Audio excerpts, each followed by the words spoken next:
Yeah, I was at the game. Obviously, I got the replays through, and it was actually one of the production team in our trucks that said to me, I think it hits the thigh. And then I noticed that, obviously, on the replay, that it started to move the actual shorts. But, I mean, the suggestion by some after that it wasn't a clear and obvious error and that maybe it shouldn't have been overturned, because that's something that's obviously been asked of officials this season, the directive around clear and obvious. Yeah.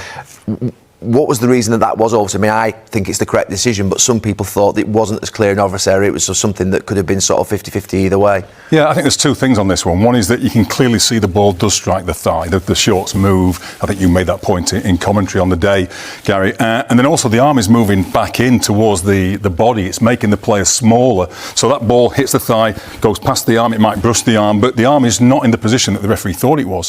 He thought the arm was away from the body, making himself unnaturally bigger. It wouldn't have been a penalty anyway, you think, even if it hadn't have hit the knee, because he was trying to get the arm out of the way. I don't think so, but I think it might not have been intervened upon, because we do talk about, whether something's clearly and obviously wrong, and that in itself is a judgment. We've got clearly correct decisions at one end of the scale and clearly wrong ones at the other.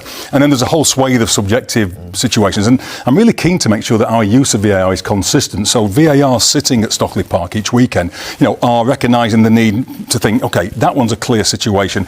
I'm going to get involved on that one. Not could be, might not be, because they might have different views about what the decision might be.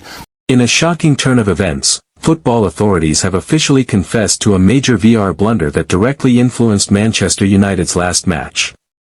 The controversial incident, which had already ignited anger among fans and pundits worldwide, has now resulted in an unprecedented ruling. United have been awarded all 3 points.